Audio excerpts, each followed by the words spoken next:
You are listening to the Centropic Oracle, an audiobook podcast of science fiction and fantasy short stories that make you think and feel.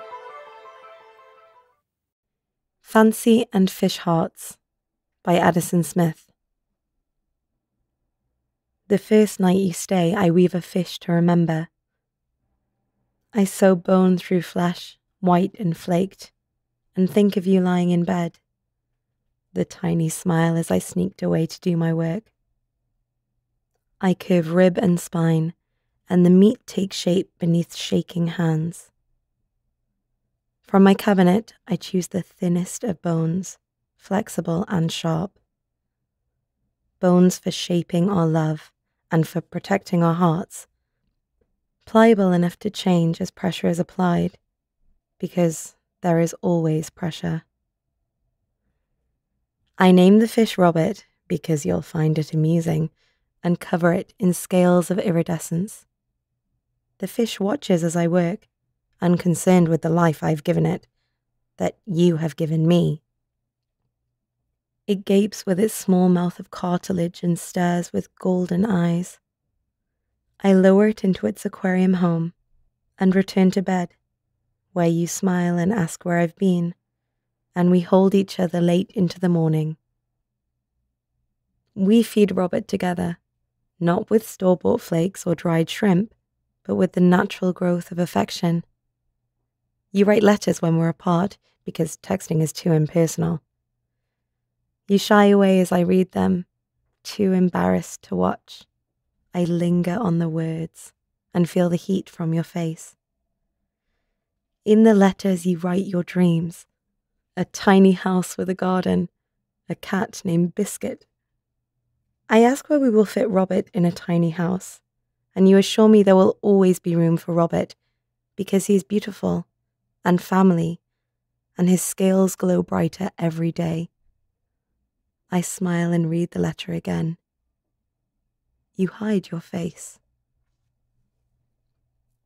Robert's scales dim, and I know we're having our first fight.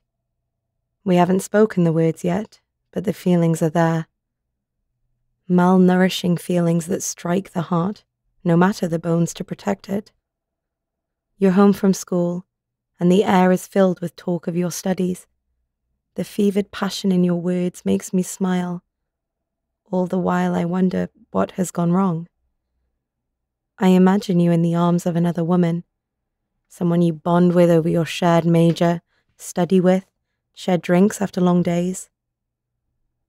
Robert wilts, and I look for the anger in you.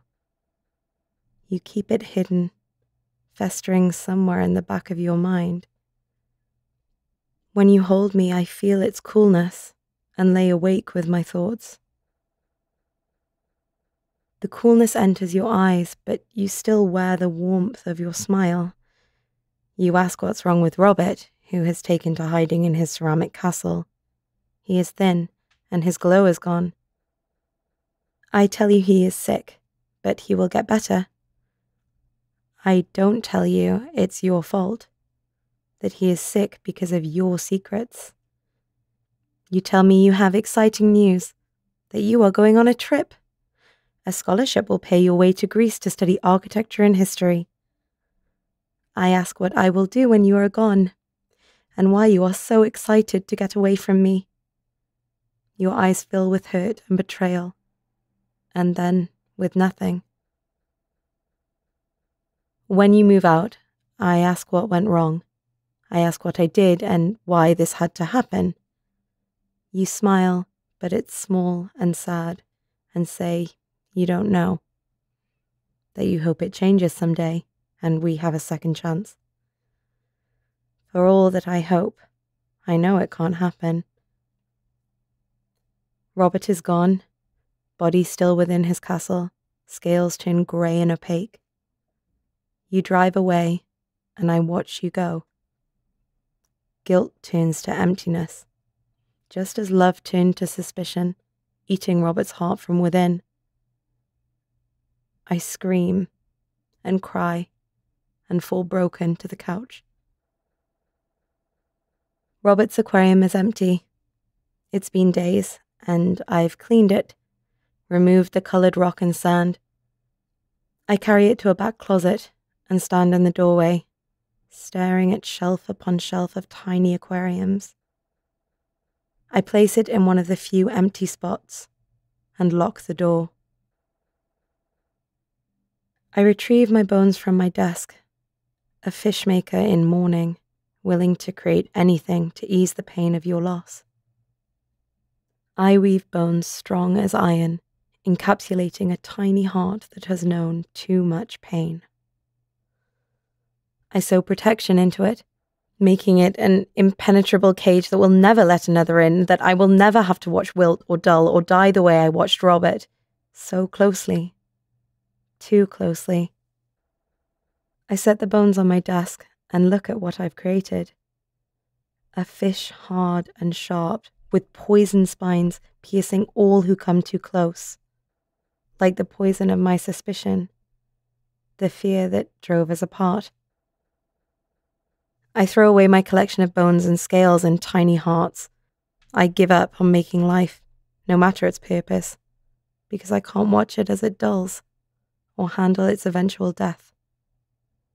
It's been weeks, and my heart aches, whether Robert is there to tell me or not. I sit at my desk, cold. My phone buzzes, and I look through a fog. Hey, it's me. I miss you. My body warms, and I look to the fish upon my desk, motionless, not yet finished. I push it into the wastebasket and text you back. I miss you too.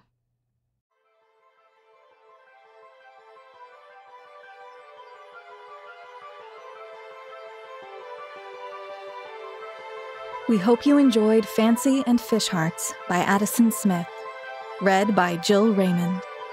If you'd like to learn more about the author and narrator of this story or make a donation to them, follow the story page link in the description. If you would like to submit a story for consideration or apply to be a narrator, a link to our submission guidelines is in the description.